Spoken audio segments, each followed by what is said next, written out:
Whaaftai le tua. Mātou vi ia lava lau swafa le ni fiafi. Le tua le tamā le aloma le ngang pa ia. Mātou whaaftai atu ono o lau le lei ma lau whaamaoni. Lau te singa e mātou le ni aso mātou. Mo le ni aso e whaapopoi ni aso lo mātou ola. Le mwhai ono mātou o mai le ni fiafi e whaataunu ina le mātou Paul Klami. Ono lau tau singa lo alofa ma lo anga le lei. Whaaftai te le tamā.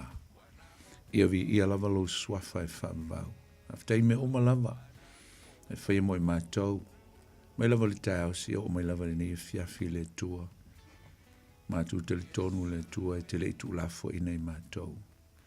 Le mea le tau i lava i ato. E le vi inga o le whaamanu. Whani tanga. O le mamalu ma le sisili ese whae e atu i ato oe. Tu inatu i ato oe me oma. O te tau i ato oe le tua le tapo inga. Whaaftai o le vi inga. Whaaftai tele le tua i me oma. Vi ia lo swafa e whaamavau. Mātou whaaftai ono i Jesu le whaalutanga. Mātou maua ai le saonga le mū, maua ai le fifia, maua le saulutonga. Maua so mātou whaamoe moe.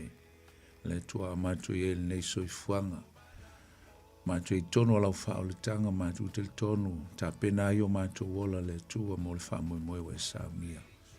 Whaaftai Jesu, whaaftai mo le taulanga le tongiona. Le fiafi o mātou o mai le tua e whaia le mātou Paul Kalame. Mātou atu i atu oe le tua whaamole mole. Se e fio mai lo lava mana. E te whaau mai ai mātou. I mea umala mātou talanoina ne nei pō. O e lava e te saunoa e te whetalai.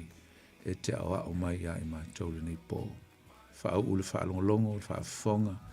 Au tangata le nei fiafi. E te whaau mai fo i a te awa nao sau au auna e whaia lau ngā luenga.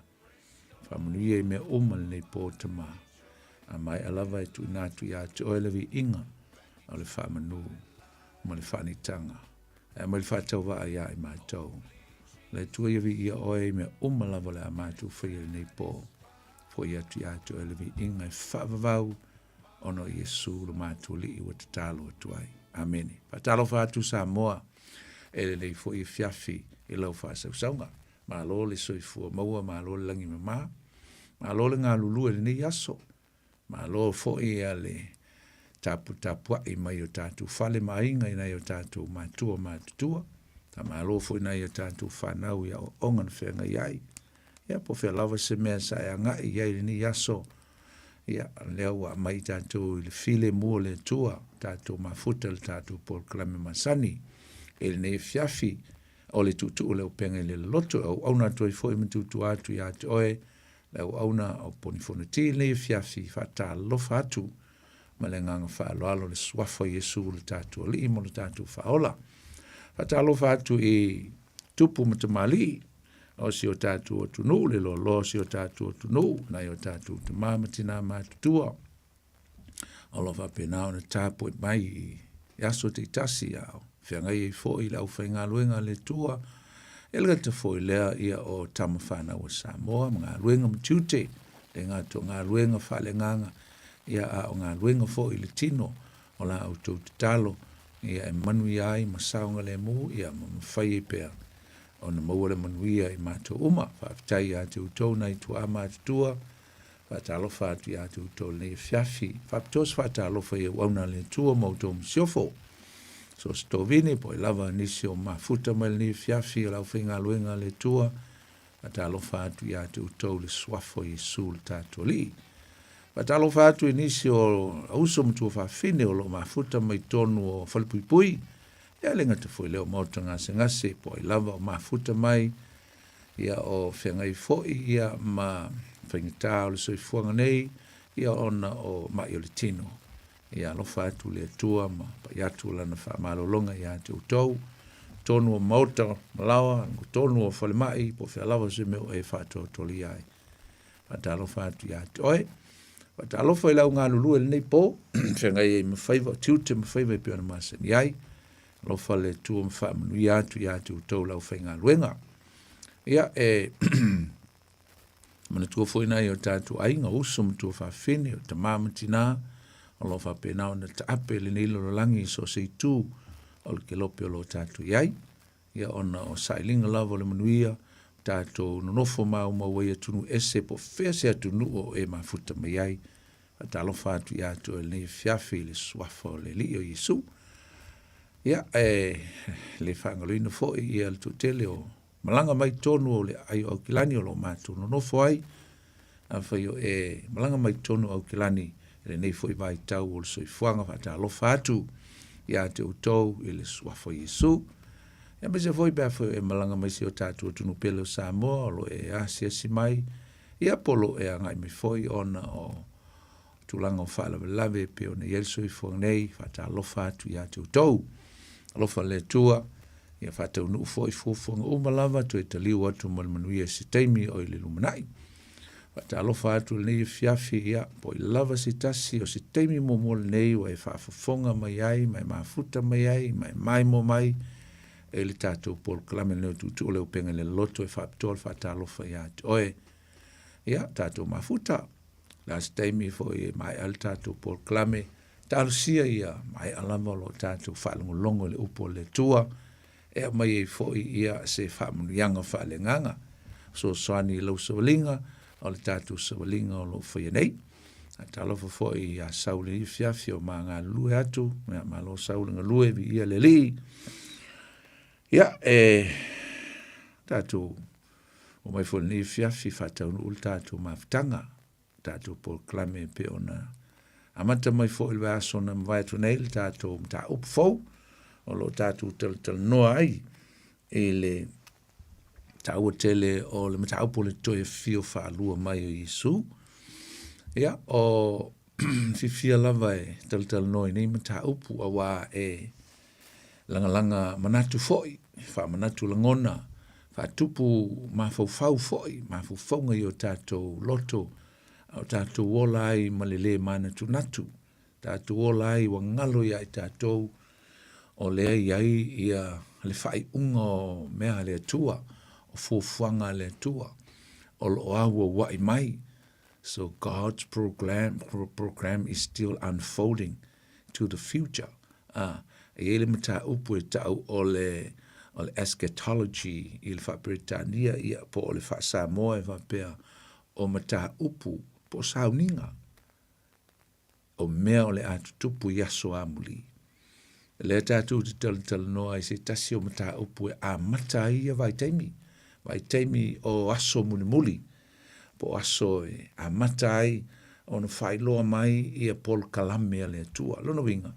E te tawono tātou manga whangawhai ai, tātou mawhau iai, e le whai pea ia ma whaavavau ele nei o langa ma le nei soi fuanga, tātou te ola mau mawai, e iei le unga, e iei le wha moe, e iei le taunu unga o mea uma, ia tonu o le a tātou mua fui o na malau le tua tātou whioti, e iei lava le talatalaina po le unfolding o Paul Kalame le tua ngai i le lumanai. E se lalmana ia le tātou whaalongolongo ai, mo tātou whasoa ai. Tonu fo ila ese o tātou langona, mo tātou manatu i mata upu maa le ale wape nei. Tonu fo ese so langona, ese fo i se le manatu o le mata upu. Ia la ale a whaina. Ave se mea ngā, ave se mea e te loa tālewhia ngai. Ia e a whai le tālewhia ngai malo manatu malo tel tonunga. O le ale a whaina lea. Le fiafi e whaau alu tātou Paul Kalame, o le tātou mta upu i le toi e fio whaalua mai o Yesu. E lua o na vaenga, na o ta ua, pe na tau whaatata atu le wasolene te nei, pe lua sauninga, 2 events, e tasi lava le toi e fio mai Yesu, a e lua o na vaenga. E lua vaenga e whaatau nui nai. Ona se mela ina ia manino, na ia whaingo fia i awa ina i se nunumi, e iai au ni is a confusion for le lau whaafonga mai. O tango ai whaini ngoa se lua ina ia mtua manino ai au ane i mix up e whiwhiloi lau whaafonga. Ia vaenga i e lua, events i e lua, o events i e lua. E lua taimi ese tutupu ai, e le toi e fio mai o Yesu. Momua. O whaingo ina wapea, o le fio mai o Yesu, e avatula na e ka le sia o saunia matapena ina. Le o tātou whaingoina ma o whaingoina i le mta upu i le fiafil nei. O le sitianga, the rapture. Le olo ia i le momuol te Salonia o lona mta upu e whai upu sultolu o lava i le whai upu sumalvalu. Ai nā o ni nai whai upu se lua o te fia whai te wina e wha mautu o i le vaenga lea, le vaenga momuo lea. Ta pēlo na whai te wina, whai upu suluono ma su fitu. A waia fio mai le langi le li lava. Ma le alanga ma le leo le angi musili. Ma le pua le tua. E mua foi ona toi tutu mai o e uoti o ia keriso. Whalongo la whai upu sumal fitu. Ona wha fua se i lea ona ave inae. Ne upu leo le ave inae. O le tonu le nai whati tauanga il mele tātou te tala noa.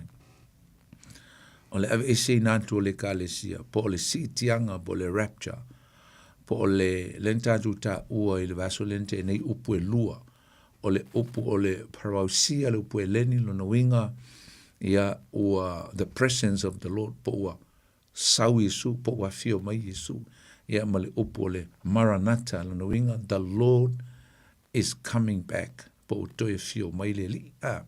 Tātou te pa malamaina fo i upu na, tau o te e stemil tātou mta upu ana, toi wha malamalama tili lea. Ai, o le upu le nā peon tau, whamai whafosei o na ave nae, whafosei, o i lātou o e ola matutoe, whatasi mai lātou iao, whatasi matangata ia, na whamai ele whai upu suma leo no i toi tutu mai, na whafosei leo no whatasi mai o le aola pe, le teimi le toi fio me Isu. Whamai, o na whatasi lava leo i lātou iao, ina ia whatasi ai, whatasi le li o Yesu, whamai ina ia whetai ai ma le li i le vāni monimo, ona tātou whatasi pia lava lea ma le li. O via le li, o le tau mai, whamai ona tātou, lo ringa le vehai oe mau. Ona tātou, upu ia la apostolo Paulo, and then we will meet with him and be with him, maleali, with the Lord. Yeah. O le vaenga luna lua la, o le vaenga momua la na, o le vaenga luna lua, o le vaenga o te whae ngoina e whapea, o le vaenga o le fio mai o Yesu e whatu le malo, e whae ngoa whapea o le kingdom established, po le fio mai leo Yesu e whatuina lona malo i lunga o le whonga ele nei, yeah. Na.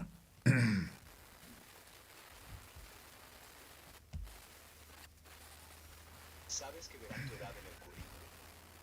Lo sé. Sei, papa ia tu tatu pisele foi le tata ma nei ai le. E ala foi tatu mta upu le fiafi.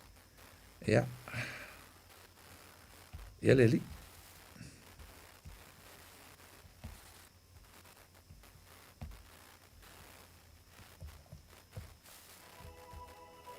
Na, leile background mai o le tātou musika nei tua. Ia ma, nei ai fo le tātou whalongolongo le ni fiafi a li fai fo le spirit il ni fiafi i nai pespesenga o lo background mai le tātou mta upua. O le vaenga luna luana, e whapea. Le fio mai o Yesu e whaatu le malo, lona malo, the kingdom established. Nai le whaalinga o lona tāu po suma le tasi o lona whai po suma le lima. Na lo il fai tonga whapea, o malo uma o le lolangi, ua avea ma malo o lo tātua li. E fai foi o ia, matupu e whaavavau lava. Nā le tu se whaalinga lon tāpu su, tasi fai po suma le lima. O le tue fio mai lana o Yesu, tātu tala noa i se teimi le vaenga lona lua le nā, o ala fia filne, o le a tele le tātu tala noa la, i le vaenga mua, the first event, o le mata upu i le toe fio whaalua mo Yesu. La tele le tātou tala no le sitianga. Au vaenga i e lua mwheu tātou vavai ai. Au lela la tātou tala noa, usam tō whawhine, i mea e loai, e ese ai mea i e lua, e le tutupu whatasi. O le sitianga, le fio mo Yesu le sitianga, pe fio mo Yesu avela nei ka le sia, lua.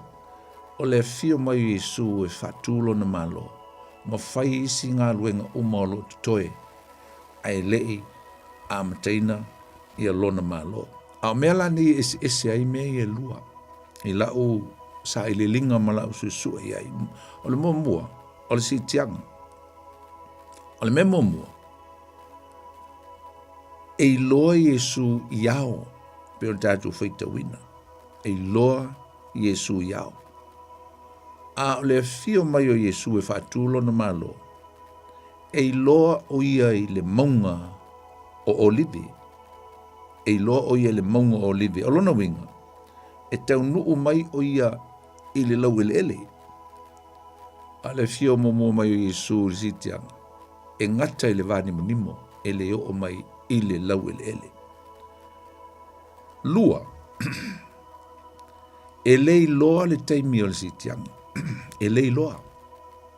Leona whamele mante o lusu ma le whawha i po tosu ma leona. A o le aso ma le itu aso e lei loa e se tasi. E lei loa lava e angelu le langi. Ai wana o lo ta maa lava. A o le afio ma Yesu e whaatulo na malo. Wai loa le lei le taimi e fio ma Yesu. Wai loa le lei le taimi e fio ma Yesu. Le matei o lusu ma le wha, whai upo e lusu ma le iwa, e o le tolsu ma le tasi. Pa al fonga hoi le lau whai te wina. Le winga o mauti noa le lei, wai loa le lei le taimi e fio ma Yesu, e whaatulo na malo. E se mai si tianga e lei loa. E lei loa. E le aima se sina te loa. A o le fio mai o Yesu e whaatulo na malo. Wha mai whai upo e lusu ma le iwa e o le tolsu fu. E ma vai atu puapua ngā. Puapua ngā la i e tau tala le fitu tau sanga o puapua ngā lea i le lumana i pe a umare si tianga. Fitu tau sanga o puapua ngā o Iakopo. Puapua ngā mamafa. Whai mai, a ma vai atu le puapua ngā o ia o naso, po le fitu tau sanga lea. O na whaapongi sa ina lo lea o le la. E le susulu mai fo i le masina. E pā u fo i fitu mai le langi. E lulu ina fo i au o le langi. Tolu se fulu. O na iloa ai le langi o le whai longa o le atali o le tangata. O na tau whaitangi tu i ai leo i tu ainga uma o le langi. La tau te iloa tu fo i le atali o le tangata ua sau iao o le langi. Ma le mana, ma le mamalutele. Mai tau mai le mea lea e mai e iloa atu ele lalo langi. Nanga e tāua le si mele la tātou o ati ai. Ala i le tau mai ai, e ma vai pōpuanga, alu inga o mauti noa. Pan mele tau ta noa i le teimi lea, ua i loa le teimi. Ma le i loa le teimi, e le i loa le teimi o le sitianga. Ai ua i loa le teimi e to e fio mai Yesu muli mai. E whatu lona ma loa. Ma le tosu maltas, e awina atu fo e ia o ana angelu, ma le leo tele o le pū, la tu te wha poto fo i e u filifilia ia mai matamatangi e wha. E a mata i le tastulu inga o le langi, e o i le tastulu inga, ngai tau tala inga, e le taimi o le wha masinonga o malo. Nganga mauti noa ina. E le taimi e fio mai Yesu, e wha tu lona malo. O le melo na tolu, e loa ile ese senga, o mei e lua. E va aia na o le aupa ia. Me lele nau whātua na nei te mai taua mai, upu ia i le melo na lua. E i loa e le laulangi, e mata uma o le laulangi, e le laulangi. A o irisi tianga, e le i loa e mata uma o le laulangi. Aisa, e secret, e whaalilo lilo le fio mai o Yesu i le si tianga. Na o le aupa ia lava po tangata o le aol si tianga. Ia sisi whapunga fo i po o le e kale sia, si tia le kale sia pa ia ke riso Yesu.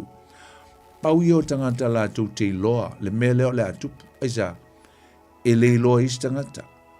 Naona te tei ua le ai, isi tangata o la tu ainga, tangata o whaliwhainga luenga, tangata o lo ofa tasi lunga le pasi, tonu o le taavale, te tei ua nimo isi tangata. Ai le iloa e tangata ia e tutoi le lolangi, le tepa i le langi la tu te le iloa le mele o tupu. pau mata e wa ai i ai Yesu i lona fio mai au. O tangata o le aori si tianga. Tangata ia le atu tutu mai i le ola. Fatasi ma tangata o le aola pea i le ami o tonu ma le ola mama le teimi lava lina. Mai lea e whafose. O na wa e fatasi i lato. O luinga la e wa aia na o le aupa ia le si tianga. E ale me lena o whaitau inana nei i le fio mai o Yesu, le teimi e fio mai whātulo na malo, le tu vai i maunga olive. E i loa e le lalo langi uma. I taunga i loa le lalo langi uma i le ngata e fio mai Yesu tu vai le maunga olive. Wai e fio mai fo i ao, a e saula, e hau mai i nei le lau le. E tu vai. He's going to land on Mount Olive. O i nā lea nā lu ese atu ai. Ai toi tu mai fo, ai toi tu vai mai fo ina le toi fio fa lua mai o Yesu e fa tu lo na malo o le melo na fa e fio mai Yesu e fa pitola na fio mai le sitianga mo nu ese mo le e kalesia lango le e kalesia na fa te tau tonu le e kalesia ma le teimi o le lo fa tu no mo nu ese langa fo inga li liu le tua i lana pol kalame wa ta tia Israelu. Ai li liu mai le tua i lona alofa tu noa. Mata tala mai le ava noa monu ese. I le teimi o le alofa tu noa. Ai tu toe ele vai aso sae tasi po le fitu tau sama. E toe li liu ai la le tua i a Israelu. Fa uma lana pol kalame molona no. Au le fio mai o Yesu li sitiang. E whaapitoa lava monu ese. Mo tātou. Langa fo ia ngā tonu al sitianga, e le pu e fio mai Yesu sitianga, e umai fo i nama le alofa tu no le tu. That's the end of the dispensation of grace. Umai na. Taimi o le kalesia. Lito ise kalesia. Esa le la ave sitia ta pena. E kalesia sitia, e kalesia mama, lela ave, lela sitia. Tangata pa ia uma, ele o se e kalesia sitasi. Ia falo, tawai tu fo i komengi mai le vaso lentene. Se ngā fo ka umaila o e kalesia, fa maule e kalesia le na, le ai fa mole mole. Ele o se e kalesia ngai ke loku wai le e kalesia le o te fai e tuai. So ia. O le e kalesia le ai te utalai. O le e kalesia o tangata ese mai mea o lotu ai tangata, o tangata tāpena, o tau popoto. Ai no nofo ai tangata lotu. E no nofo ai tangata o lau e kalesia. Ai o isi tangata. E o isi tangata o le ainga. Ai no nofo isi tangata o le ainga lava. Ele o se kalesia whamon o iai le lau ele po se ingoa se kalesia o lo iai. Le ai o le invisible, meka o le body of Christ, the invisible body of Christ. O le kalesia e leo iloa e mata. E leo iloa e mata. Na, hapitoa la le fio mai Yesu ilana fio mai e whaatu le malo. E whaapitoa mo Israel. Ai ui lea, so toi fo ilai tiri tua. E ui whaapitoa le fio mai o Yesu inu ese le fio mai sitiang. Ai te ilo, e iai tangata Israelu e o i fo i le sitiang. Ai sea, le anga fo i o lawa iai tangata Israelu le teimi nei wa lato whaatuatua matalia Yesu i o lato loto. E to tele tangata Israelu o li liu, te tonu o talia, whaatuatua. Ma o tangata ngā o lea sau ia Yesu o tangata whaatua ua whai Yesu mo lātou li'i mo lātou whaola. O le kare sia na sau ia Yesu. Po whea lava lale lotu ngai te lotu ai. A whai o e ola mama, ma e ola ami o tonu, ma e ola i se o langa sa uni te miuma. O oe o le kare sia. You are the church. We are the church. Not any label that is existing at the moment. Not any particular name or particular church. particular organization. No. Tangata ola i se o langa mama i le atua. Tangata tā pena, tau popopoto, nanga i fui ma tau pou vālea. I le teimi e fio mai ai, ma e le pū o saul whātua whaiawa. E a watu lana mana mea. Ole si la mea e se ai mea e lua. Ole fio mai e Yesu il si tianga. E sa ungata iau ai toi fo i le laki. He will return with his saints. E toi fio Yesu le laki. A le fio mai e Yesu e whatulo na malo. E sa wai Yesu ma fai mea e tusa o le pol kalame alon tama. Faola Israelu, la vea Israelu, fai le whaamsinonga, fai mea Ia mo whaatu ilo na malo. E nofo Yesu ile lalolangi le nei. Aisa, awa ama vaeloa le afeta usanga o le millenniuma po le malo ke riso ile lalolangi le nei. Ono foi mai lo le ua luifo mai le langi fou. Wa ese le lalolangi tuai. La le wingo le mea. O le teimi o leo lai whaavau. Nai whamali tu se whaalinga mtapu lusu mal tasi mal lusu mal lua. O le teimi le nao leo lai whaavau. E le to i eise tangi, e le to i eise loi mata. Everlasting life. Ringa wa mau Yesu, wa iai Yesu i mea i teimi A ua whai le langi, male lalu langi, manofuanga i tasi. Ua a aipa ia le lalo langi le nei, ua mau whaatasi ai le tamā o le atalii ma le anganga pa ia. Mai la tau e o le a whai mo la tau le mea tau ole, ola e whaavavau. Tau e tele la, ma ila le mta upu pena u tau e la mtanga, e le mta upu whakerisiano, po le mta upu whamta upu Sicily e whaingoina whapena o le eschatology, Samoa o sauninga ma mea tutupu i aso a muli, the end times events. E manatu fo ila le tele o si kola usum tua whawhini. O ia teimi, o le a mataina i le teimi o le si itianga, me ka o le end times, eschatology, me tutupu i le unga o teimi, e a mata i le teimi o le si itianga. Pol kalame le tua i whai unga o aso. E manatu fo la skola, le tele o skola ke usiano, o le toia fio mai o Yesu i le sitianga po le rapture, ma le toia fio mai o Yesu e whatulo na malo, i le fio whalua mai o Yesu. O se sao ninga e tasi e tupu i le lumanai ni vaenga se lua e peo no whamtalaina. E whatau nuu ai. Na, a ese teimi e tupu ai. Taua tele lalo tātou expectation i le fio mai o Yesu sitianga. Langa e whatatau mo tātou. It will be specifically for us, the Gentiles. So we must look forward to it. Taun tātou vava ai mamao i ai, ma tā pena i ai. I le sitianga o le ekalesia a Yesu Keriso. Whano noa o no to tele o tangata Kirisiano i le tel tonu i ai. O isi sa tel tonu i ai. Au o whalongo o le to tel tonu i ai.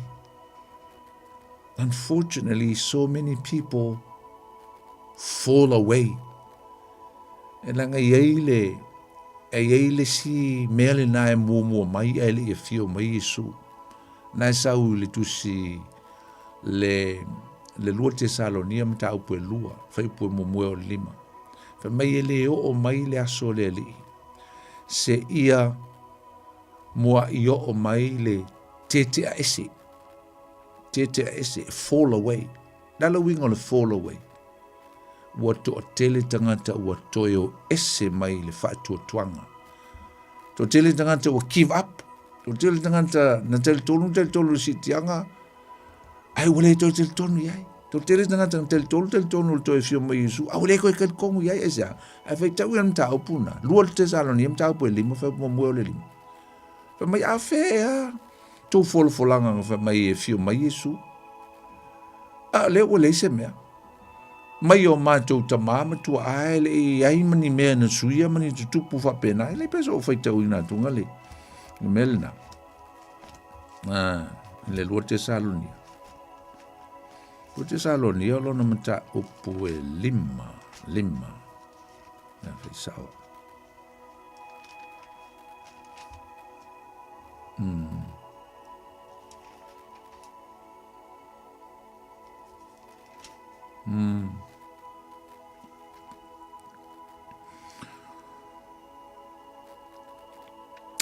O le lua te salonium tau pue lua no fe. Mai o le nei mātou te ai o iatu tau le au soe.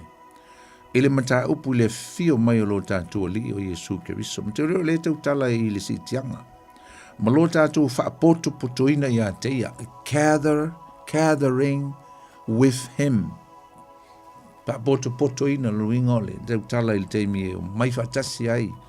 Le au pa ia ma wae whatasi. Whamai ina ne i vave lulu ina o tau loto. Pe wha atua tu vale ina i sea nganga. Ia sisi wha ponga po sisi tala inga se se. Wal mea nganga waleng toi suilo manatu ongo e wha longo i nganga tau wha se. Nenga waleng toi sui mai le te tonu si tianga wa e wha longo. Wha atua tu vale ina o e nganga. Ia nganga se se. Wha mai po se upu. Wha longo.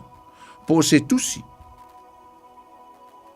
Pese i nei a te i mātou. Mai Paulo pese i o se mea no mātou whai atu e atu tau.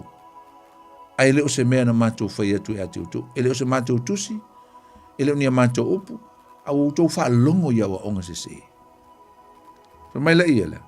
E pese i wa o mai le aso ke riso.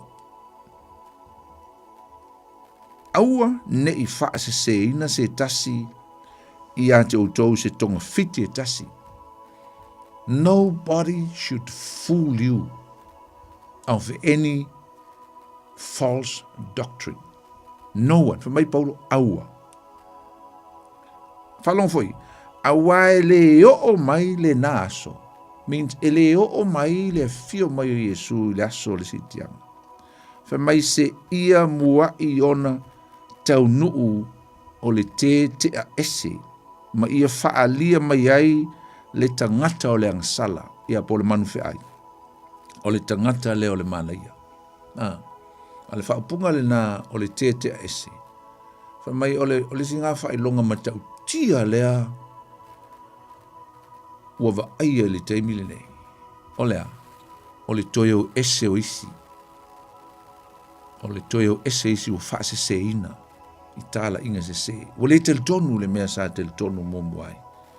I le fio mai o Yesu. I le sitianga. La tatu tala no momua la i le vaianga momua. Ia, na o mātu le tatu introduction. A le la tatu o e vai ili. I le tau o le vaianga momua. Po le sitianga. Tatu tala no momua i le toe fio mai o Yesu. I le sitianga. Tu sia tu ia o le sitianga o le aveinae. Peo no feitawina. O le vaenga momua le o le toe fio mai o Keriso, Yesu Keriso. O le aveina e lea o le aupa ia mai le lau ele. A ngai iao i le vani minimo. I le mea o le a whetaia ia i ma Keriso Yesu. O nau ese atu lea mau atu i le langi. Toe fio mai Yesu si tiango se sauninga o le a tupu. Pe a toe fio mai Yesu e whetaia ia i ma le aupa ia le vani minimo. Ma veina e le langi e peona uta ua. A o le toe fio whaalua mai o Yesu e whaatuina lona malo. O se event po se sauninga o le a tupu pe a toe fio mai Yesu matu vai le mongo o libe. E fio mai o ia whaatasi ma lana aupa ia. Lana aupa ia uma lena avere si tianga. Whaatasi e ma le aupa ia le whenga inga tuai. O le alatu toe fio whaatasi mai. I le teimi e toe fio mai e whaatu ia lona malo. A tatu ia I le mta upule le mo te Salonia. Ala tatu vava ia ngai le mta upu e tolu a lona fai upu suma le lua. So fai tawina upu ia. Fai mai ia wha tele foi ele alii. Mai ia wha silsili o na tele o lo o toa lofa o le tasi I le tasi. A toa matangata uma. Wha peio I mātou nei lava I a te o tau. Suma tolu. Ina ia wha tu mawina o tau loto e le matau le ngaina I le a mio le lei I lumo le tua lo tātou tama. Pe a fio mai lo tātou lii o Yesu Keriso. Wha tasi ma lana aupa ia uma. Wha tasi ma ona aupa ia po lana aupa ia uma. Mai Paulo, se au kau ke pole, mtau le fole ta e kalisia le Tesalonia. O te lea ale wha le tonu le iai. Ona o se se ia o onga se se. Wha ia onga se se, pero feta pipelo. Wha mai ua uma le to e fio mai o Yesu. Me Yesu awal pole. Awal pole. Ai wha tu mawina lo o toa lofa I le atua. Awana I matau le ngaina o toa I le amio le lei means stay in a good conduct. Good behavior. Ya mio le lei. Ma ia ngalu rue. Awana I o tau nofo a ima. Whapea ua mawai wal meleng tupu a Tesalonia. Na se loa I awa onga ia. Nofo loa o le tue whainga luenga. Pa wal mele I o whakalikati. Te kai mi oki ai. Whase se ina yaso. Na e ta ua mai fo il mta upu le lua le lua Tesalonia lona mta upu fia. Ta upu e tolu.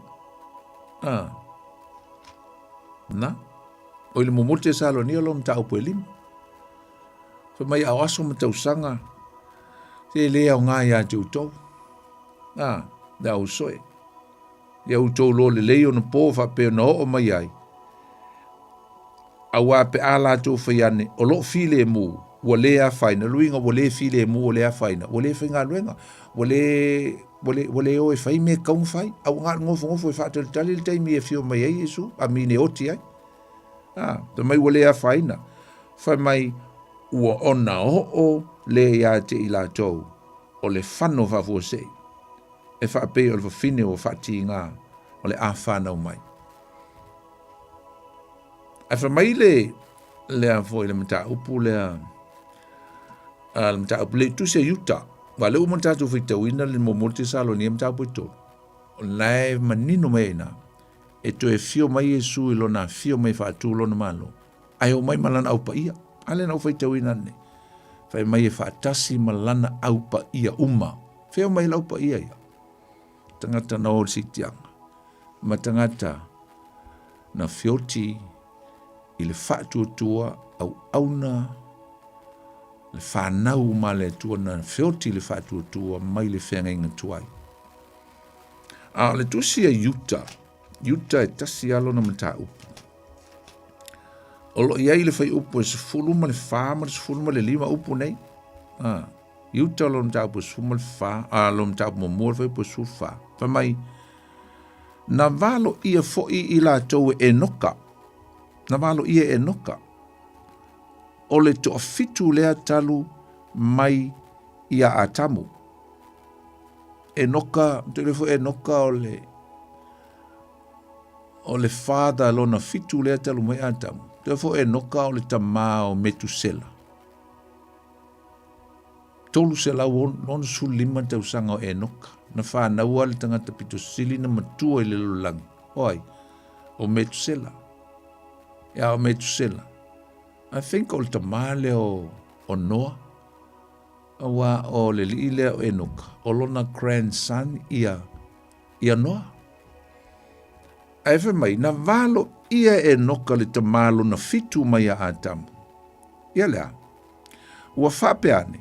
Whaauta e a fio mai le lii. Malona maona aupa ia. With his saints. E mano ma mano, e wha masino, suma lima, e wha masino ai I tangata uma, ma whaasalaina ai e wā mio whaale matau umalava o ia te i lātou. Ona o ala tau ngā luenga whaale matau uma o lātou whaia male whaale matau. E fio ifo Yesu ma le au pa ia, mai ona lātou whaamasino. Lolo inga o kākou, o le a tātou no nofo. Whai tātou ma whaamasino whaatasi ma ke riso Yesu. Ia ele whapei, es kako me whai ele whaamasinonga. But we will be seated with Christ, and Christ is going to judge the nations. Ai o ifo whaatasi ma Yesu le taimilea. Ese le tāua whaamasino whaatasi ma ke riso. Ia, ma le tusi al whaalinga o lona mtau po sumaleiva.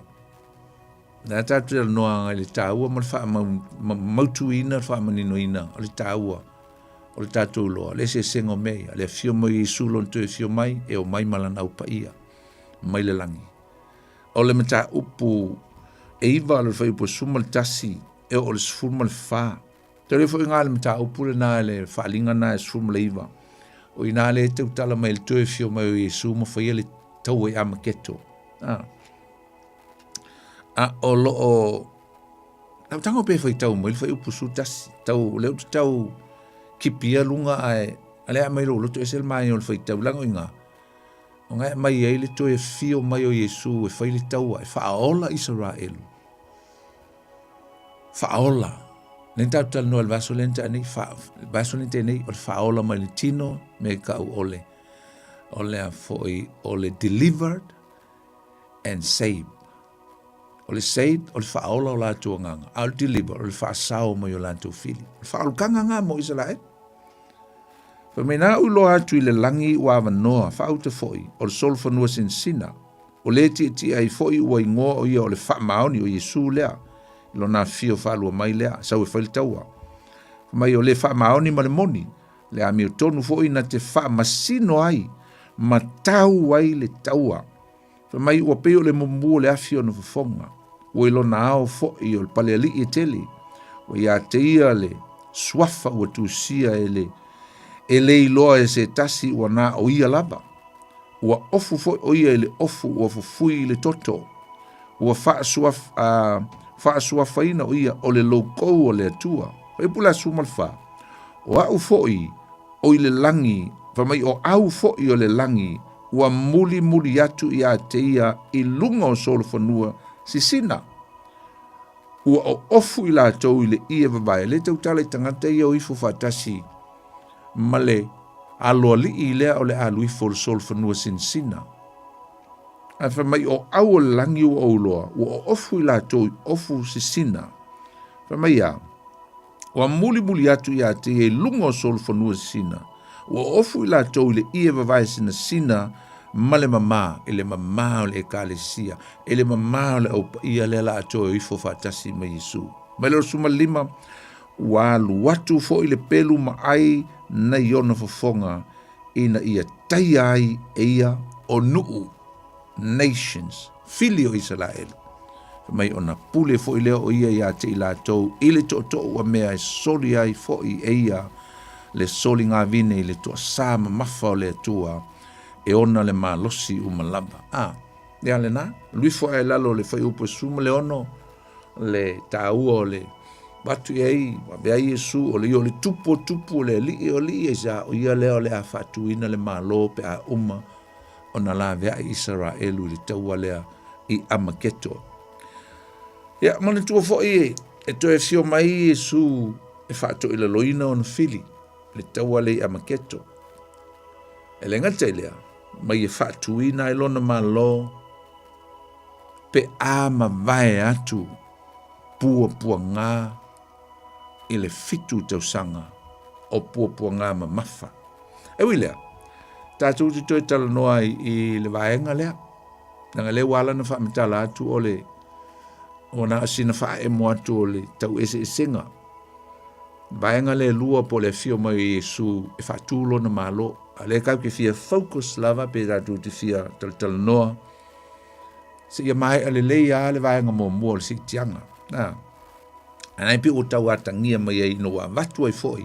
Ma le fio mai o Iesu e whaatulo na malo. Le tāhua tele o le whaapale nina o mea ia lua.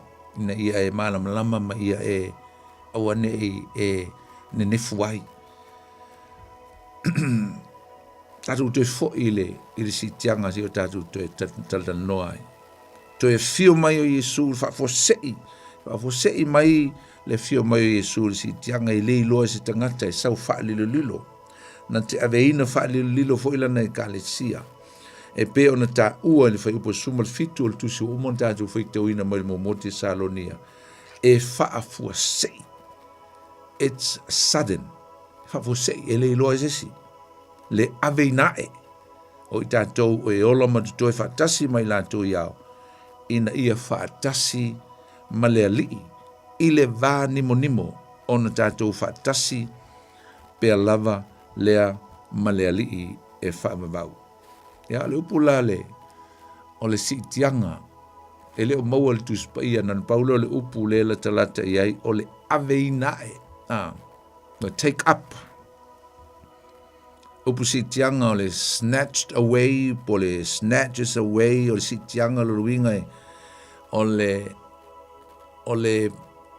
salunga uta o le upu o le whaangaoi, ia o le usu upu le lei, nga uta o le vaso e lente nei, o le ave whaanana. Ai whapena le aveina o le si tianga Iesu Kiriso lana e kalesia. Tangata tali tonu ma whaatuatua ia Iesu o le aola i le teimi lea, whaatasi ai mai o le a toi tutu mai o lātou tunga mau, o le a toi ola mai, o lātou e ana o lātou whioti i le ami o tonu. Whioti o ia Kiriso. The timing, po le teimi. O la le teimi e tupu ai le nei sa uninga o le sitianga. Te alo o mon tātou pa i ai. Ai na paule mea o tātou mauti noa e tusa o le upu. Ua lata mai. It is imminent.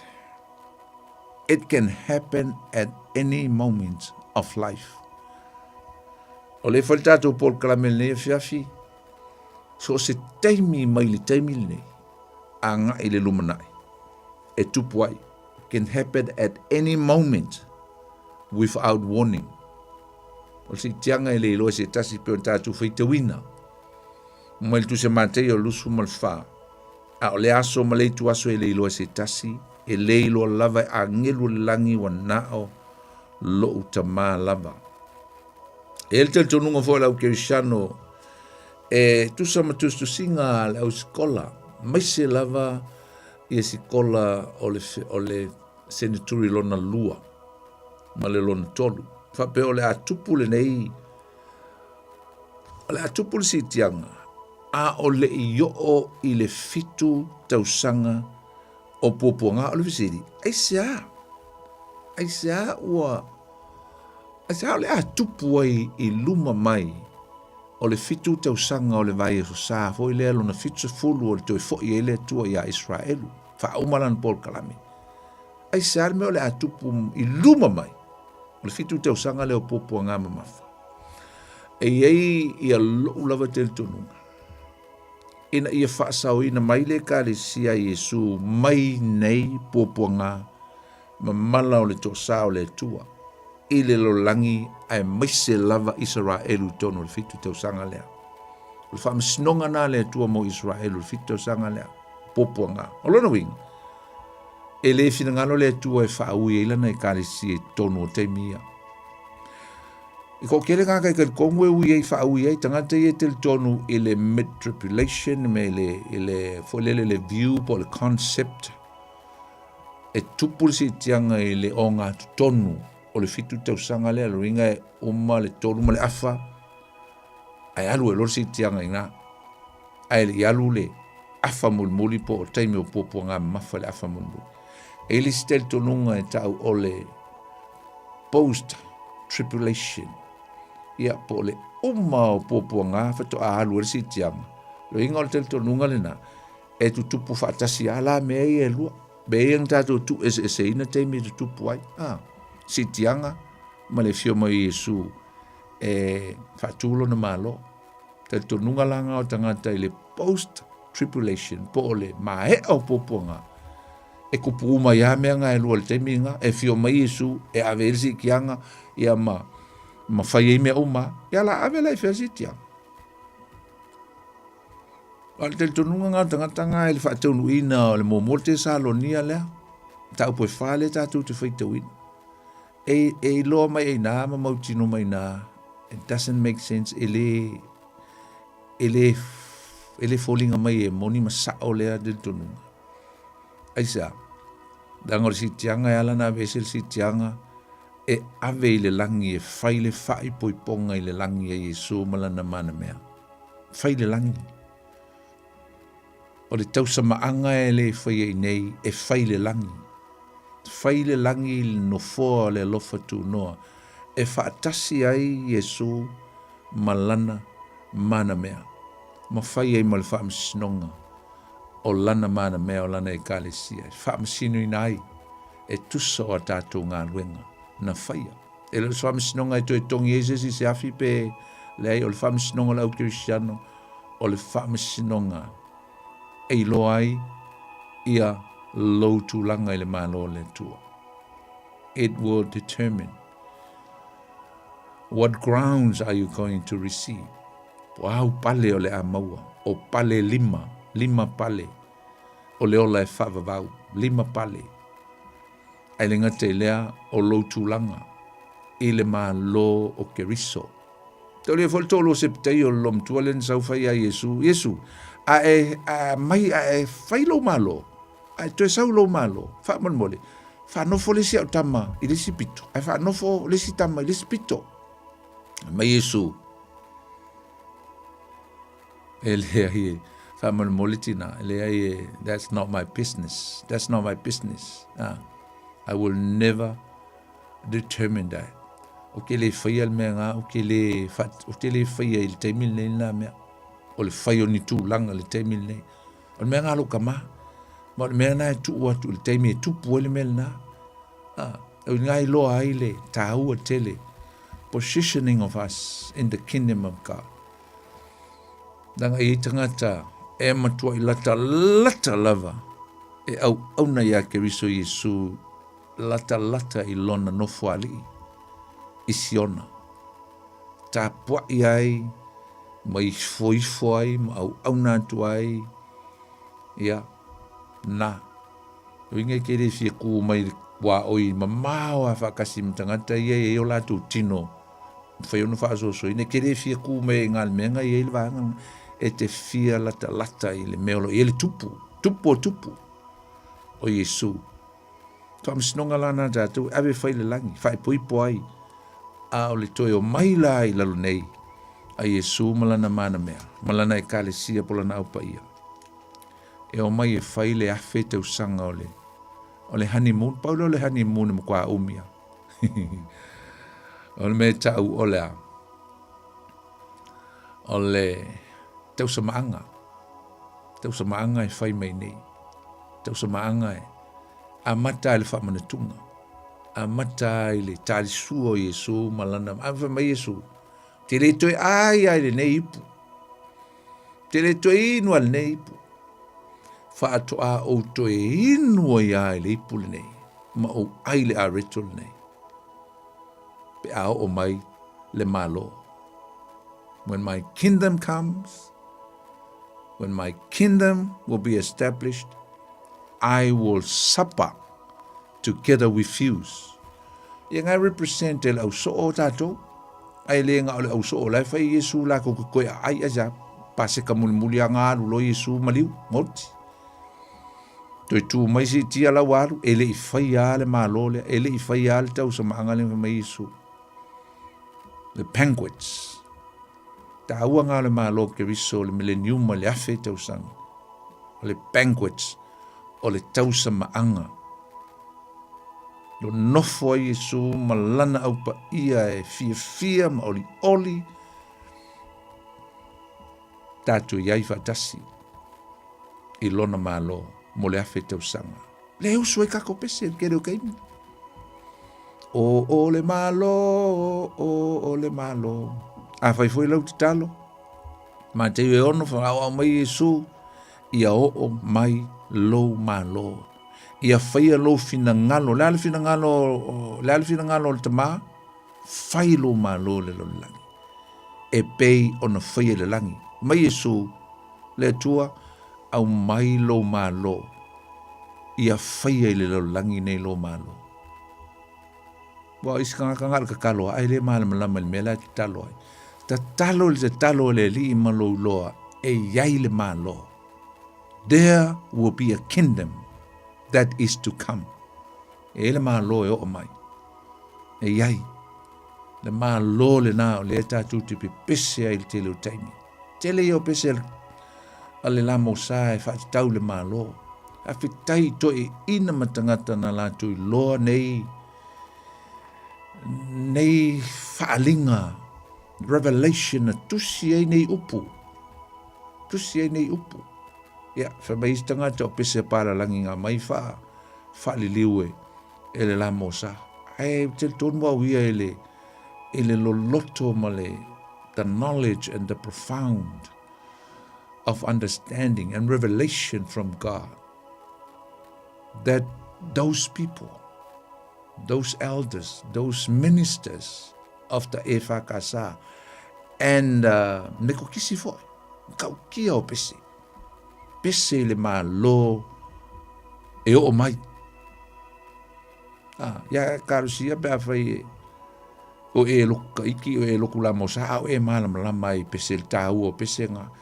Those hymns o pese nga akale kau kia o fe au nga i kongo pese nga.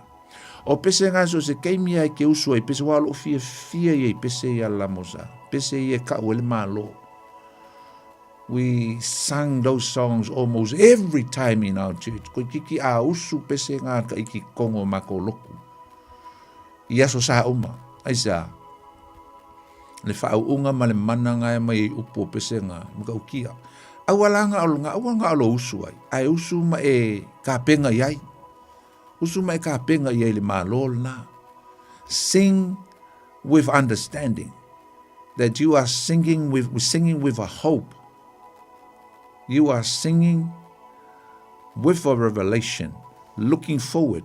Olo eva ailum nai. Kusa pe ke oki kai ao, e ki koe kumai, e ke iei le malo nga. Ai pangalea, le usu o le malo, ai oki, ai ke le koe kuma le sitianga.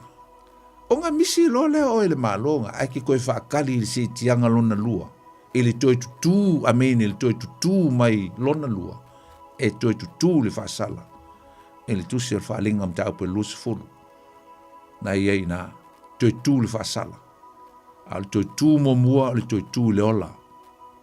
Dea o mai iei fo i tāni elu le mta upe sulma le lua le tusi e tāni elu. E lua toi tu, o le toi tu le ola, ma le toi tu le malaia.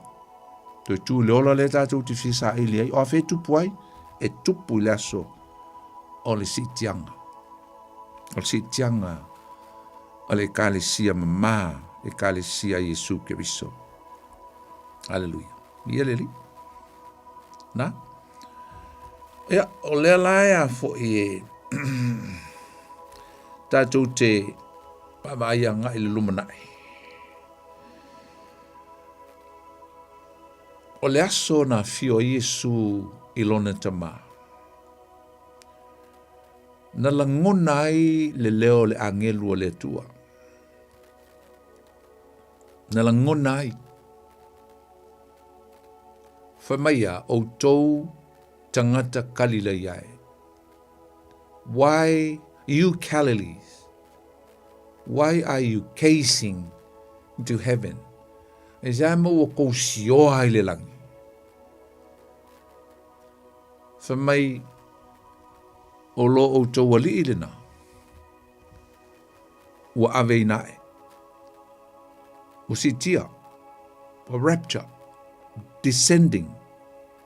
Jesus is descending. Ascending. Ascensione. Whamai o Yesu lena. Ngā ua ascensione. Wa fio ai. Wa sitia o ia wa alu o ia lontama. E whapei o nā luifo o ia. Ma wa ai e o tō mata. E whaape nā foi ona toe fio mai o ia. Toe fio mai o ia.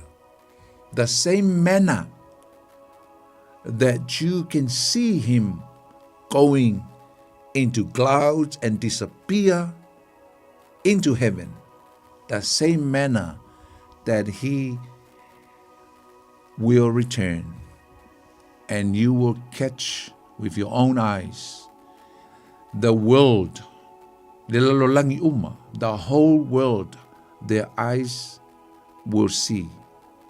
Mai e loa mata uma o le lalolangi, le toia fio mai o Yesu, matu vai le maunga o lipe. Amen. So Jesus will return in the same manner to receive his bride. Amen. To be with him forever. Pio na fio mai Yesu e vifo lana e kalesia, ma matu lana e kalesia, e whaapena foi. O lona toe a fio mai e whaatu lona malo. O seisi mea tāua tele, usam tō whawhene le, āmataine le teimi o si tianga. Se sile me e se le tāua. Teimi le tātu tala noa i le teimi o le rapture po le teimi o si tianga. O le mea ua whaingoina o le tau mamaluina. It's what we call glorification. O le ale mea. What is glorification? O le ale mea ka o le tau mamaluina. E matau lia fo i a vaenga o le whaoletanga usam tu whawhine, tolu vaenga o le whaoletanga. O le tau ami o tonuina, o le tau paiaina, ma le tau mamaluina. Justification, sanctification, and glorification. Tātou loa no utala noa is ispo, o le justification, o le teimi o lo whaoletanga. Teimi o e maua i Keriso. Na e ola le me tau o le sanctification e le ola paia, kalesia paia, e ola mamā, e ola fatali, tā pena, ai whaiu. It will end up in what we call glorification, me ta ole tau mamaluina. Nā la me le mea o le tau mamaluina. Whai tau tunga le Roma lona mta upo e valu. Lona mta upo e valu, lona whai upo suma le fitu. Lona me valu, lona whai upo suma le fitu, ma suma le valu, whapea. A whai fo o whanau tātou. Le te utala i le whanau o le tua. E whaatasi ma Keriso. I le teimi i lea fio mai e Yesu. E fio mai e Yesu i lea. E fio mai e Yesu i le sitianga.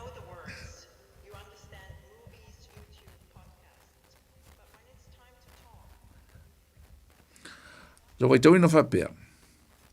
A whai fo i o whanau tātou. O suli foi. O suli lava o le tua.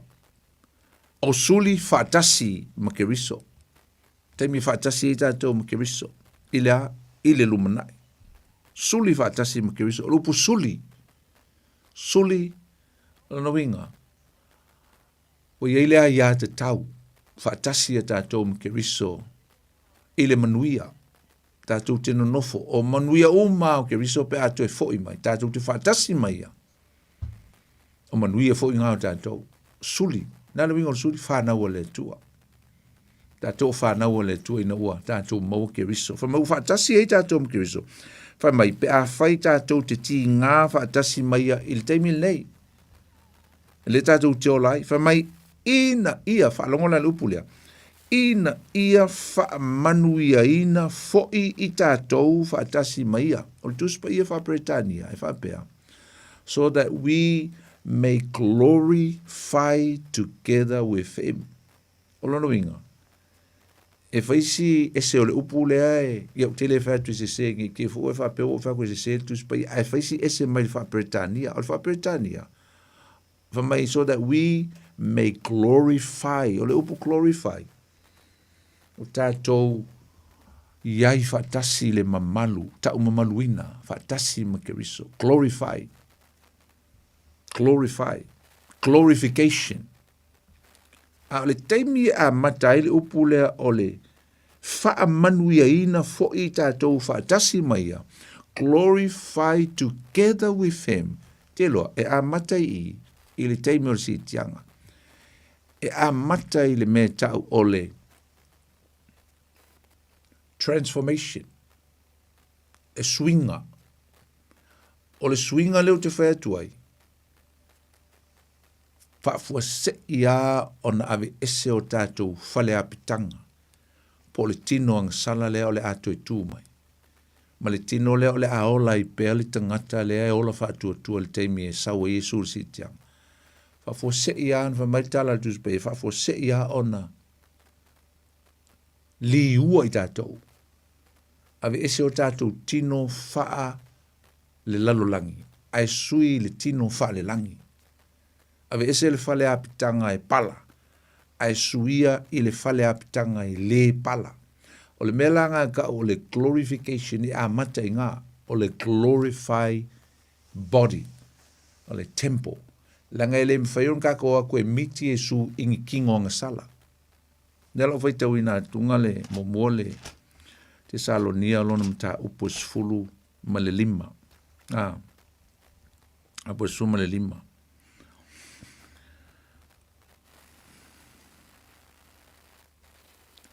E whapelo na whaitau ina. Au le nei, pe po lusfulu. Wa toi whaatuira mai Keriso na i e woti wa vea ma whapolpolo e mamoe. A wa o mai le oti talu le tangata. Wa o mai fo le toi tutu e woti talu le tangata. A wa whapei o na oti uma ya a tau ma whapei fo o na whao leina uma ya Keriso. Ai pei tai. E taito tasi malona lava tofi o le whapolpolo Keriso lea. E mulmuliane. O e ya Keriso e toi tutu i lona toe a fio mai. Na alaua mautino mai, nane toe tutu mai, o e na oti o ia Keriso i lona toe a fio mai.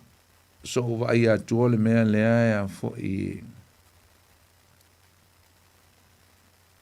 Na mai le fai upu e fast food. E iei fo i tino wha le langi. Ma tino wha le laulangi. Ai ese le matango fia o le wha le langi. Ese le wha le laulangi. Taimi o le glorification leo ni whatu ai. Sui wha fo se i ale tino e pui pui le nganga lea o le ato e ola mai, ma le nganga leo le asitia. Wha ofu ai le nganga.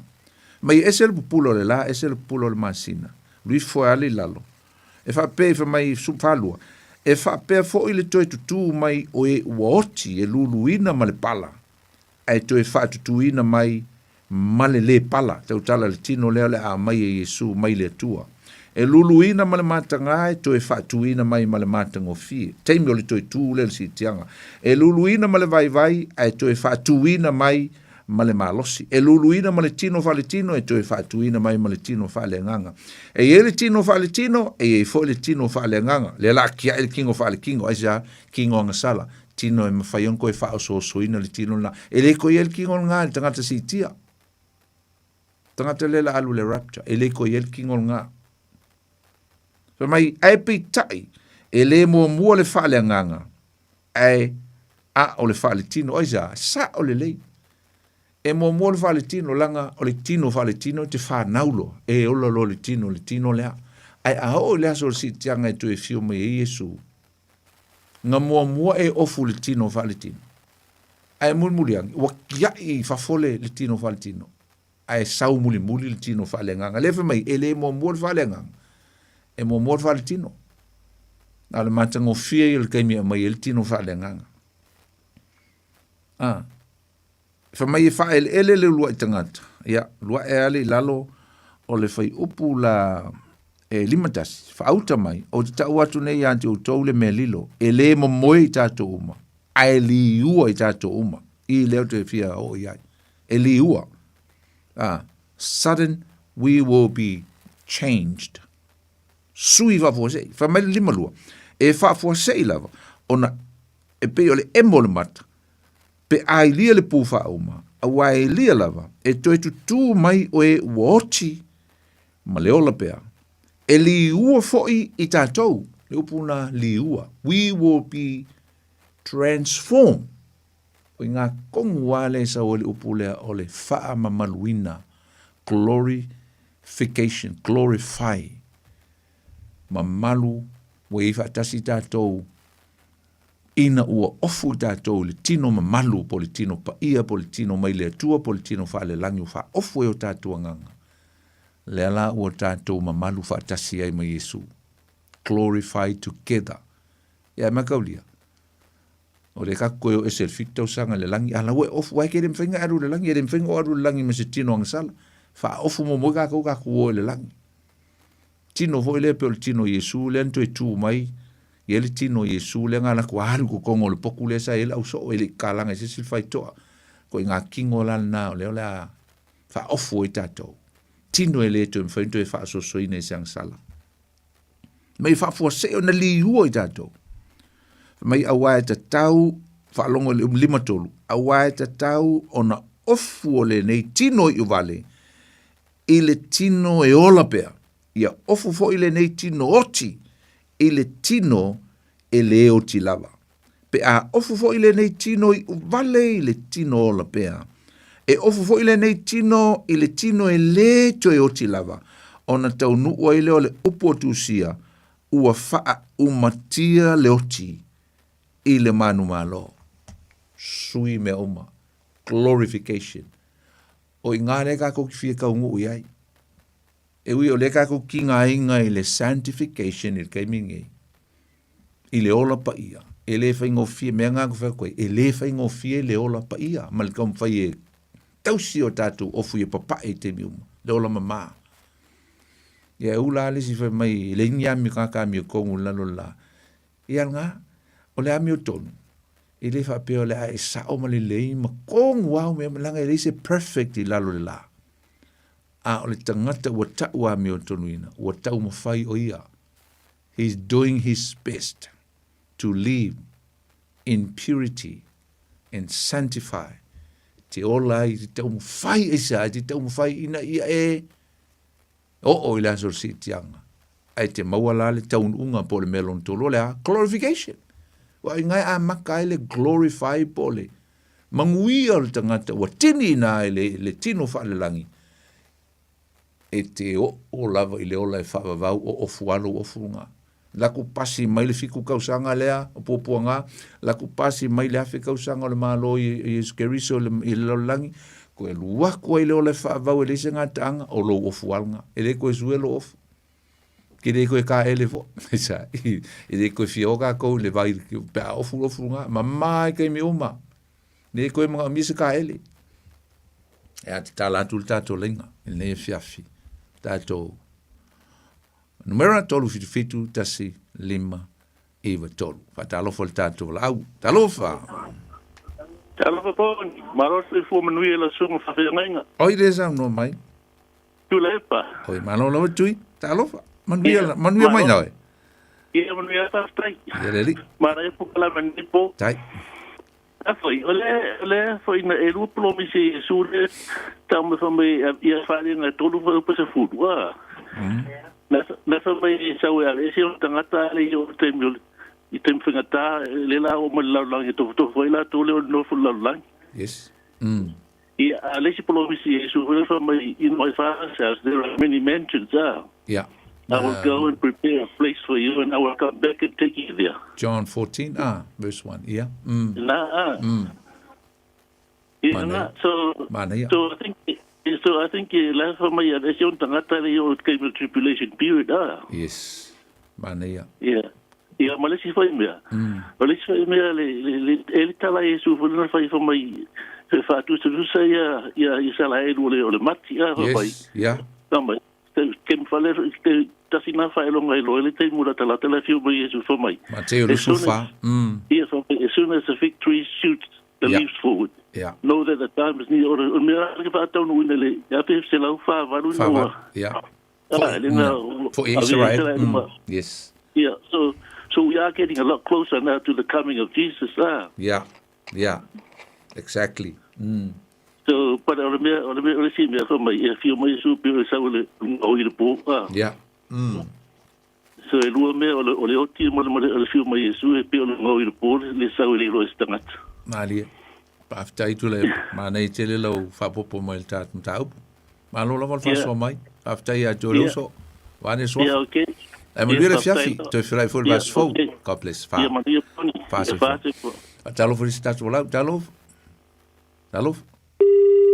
Talo. Hello. Hello? Ja. Oi les am no. O Antonina? Ai. Alo fa Antonio, biu sui mai lo leo. O kaula vea le fulu wa kulotso. Ja, sa no mai. Aftai tele la mamona mata upu e se le manai. O so tilo atu le mata upu wa. O manai o fa atu o toi fo wa moni o lenta to tal no mo mo ai fo. Ia le tu le o fa mala mai na tele fo I mata upu te sol to tal no ai na ne tula. Ia mana ia fo te si ia pe un ta o mo le sa su ia le au mai le mo ko ni to su lima kai ta wa to mata u Ja.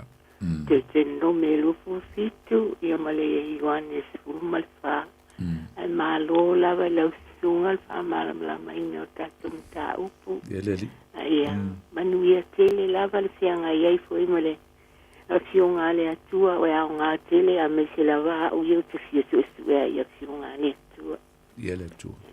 ia le atua ni mala Te tere ya tu ti na le lango lango ta to por klami. ia lo fatu manu ia la vanga luenga o le po me se fo ne Tai. ia so Ia, lo fo ia tu. ta o lo tu ma le po e a to fa so I fo Lo fa fo ia fa so fo. fa so fo Tai. Ja, na. Fia bala mai na mo le no al tato leina. Wala mai ai, mai so fina ngalo mai fo se fisili pe se me te fia fisili mai ai ia fisili mai tato. Leina tolu fitu tasi lima iwa tolu. Na. Ai el melenta ua nei sui a me se fo ia na tule na mai tule epa a. I failonga. E da tu te loa ia ulfina pe fa fionta tu loa ua. Ia wala ta mai le aso sitiang. Failo mai le mai o le pu. Ia le usau tato walau. Talofa. Charity partner brands. Lofa. 120s for $30.99 or Schwartz Lof. from just $7.99. Ja, te te fai mai. Te pele lau. Pele lau. Okay. Le no ta ua. Ja, te fa talofa tu. Talofa lava.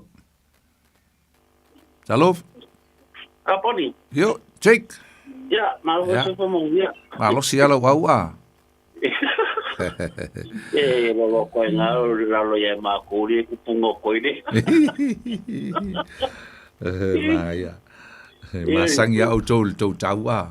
ya o me nga ke lo ma ko lo ngi Ya. o ma di fa sa wa ngi ma kang ni so le pa ko ma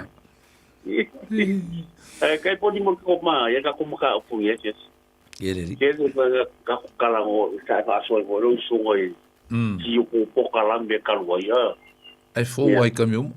yoi se le fa lo ko ya o ka sa so lo ne ma de ta pa so ya te va fa fa so bueno e que le foi anga o si e ka le si ka fa lo ngoi ele ka ri ko si kia Taole. ya la ko ga me le bo le vanga o le ko sa ye su mo mo sa ma di ko ya e se ali vi lo ko la mo lo ko mo lo Yo te le lava ya te lo so. ya te fa lo lo ko ya ya ma ya ko la va ya so ye Ma na ya faftai. Ai faftai te le lava le lang mai ya kopo. A lo lava le. Ya fam ni at foi le tu ya oi male ainga. Na ma wai na. ya foi le dia lo so ma nga mali mal ko man ko fa le ta fa nga ngai ku ke ngalu e Faftai. Ya lo fo te le. ye ko foi la va ya so Ja, le lei. Ja, fa se fo. Fa se fo. Na o fai lo mai lava tu spa ia ili mal pu le angelu fa me fatasi mal le leo le angelu sili la ili mal pu le tua Ia o me e lua fa ile lo mai le mai o le teimi o le alofa tūno le tua, po le teimi o le kalesia, ia ponu ese foi, na ia le te salonia na whaalo na foi po suma tonu. O se tianga la o sum tu va fine fa lama atiri, o se mea lilo, it's a mystery. E le ngate le iloa e o mai lava le teimi tupu ai, e o foi la le whenga inga tuai, e pi fulinga mai sa wha lilo foi le whenga inga tuai, ia le si tianga. E o fol temio le kalesia. Pi le iloa e profeta. Ta le ilo ina le so tele o profeta o le whenging tuai. Ia le tele o menei o le ao o le lumanai. O le whenging tuai la vai. E ina i whaata ita inga o lo au mai ai. O le whaata ita inga o le sitianga o lo mau i tono o le whenging tuai. O le tala ia e noka ma le tala ia e lia.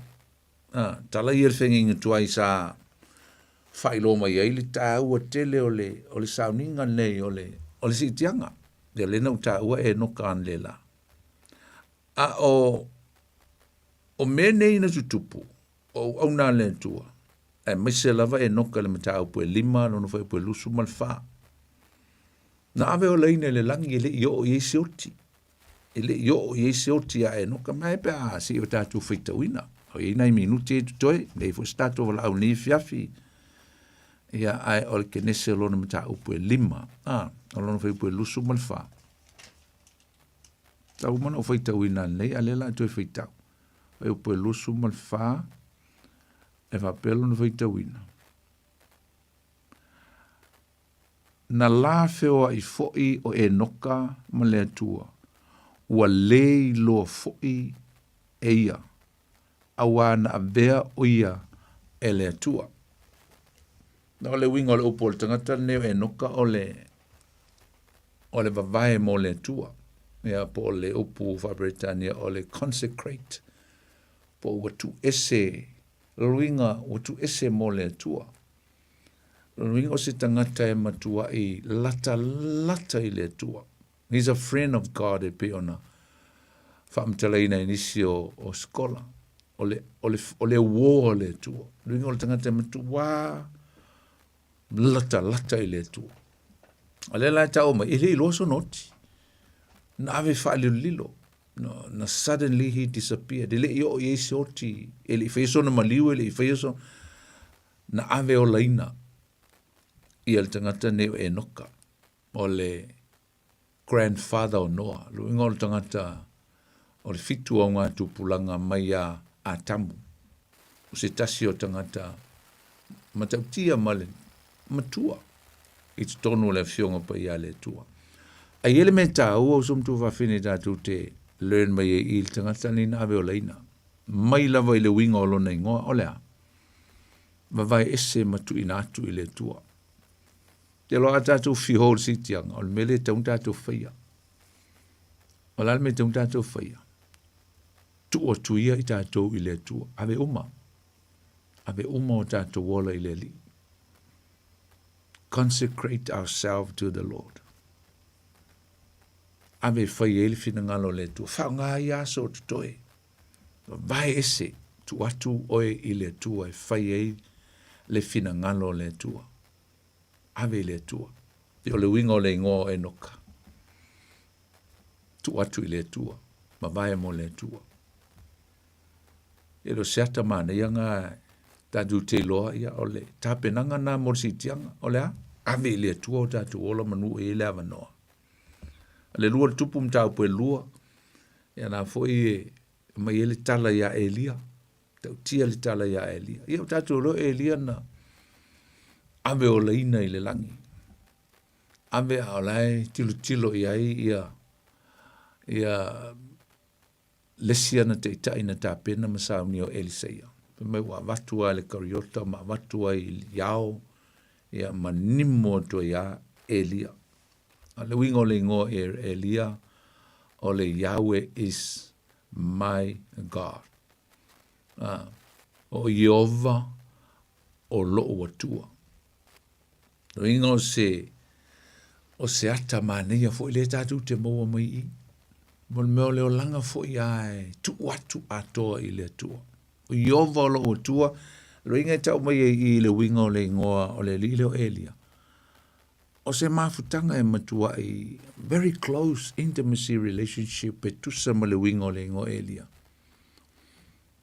O se tangata e matua i lata lona loto i le atua.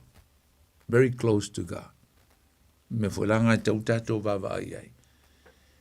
Ia tatou lata i le atua i te miuma. O le lai au mai e i whengengi tuai. E le tūlanga o le whaamaonia e moni lava e iai le sitianga. Tangata e awe leina. A va e mai lalo, ma watu ilunga, ma watu ai, e le o Iese oti. Ia tatou ofo i lai le whengengi fau. O Iesu lava le whateita inga. Whateita inga le lei, ma le whengengi fia o Iesu. Na maliu, tanumia, aena toi tū mai. Tau rea i ele toi tū le teimi e toi fio mai Iesu. Lea mai e Iesu le whateita inga. E ele teimi e toi tū mai. E lena ufei tawina mai le momole. Kornito mtapu suma lima. O ia le whapolo polo o e ua mamoe. Po tangata na fioti o ia Iesu. A Iesu o le whapolo polo. O ia na mua lava toi tū. Ala nuinga i ele selenga tele muli mai. I le ulua i fua. Selenga o le ulua i fua. O a whea tupu ai o le teimi o le sitianga. Ia e ngata fwile. Manino lava le iai o le sitianga. E tusa o le mena tupu ia Iesu. I lunga o le maunga o live wa umana utaua. O le sitia atu leo Iesu. Ma aluatu ai iao.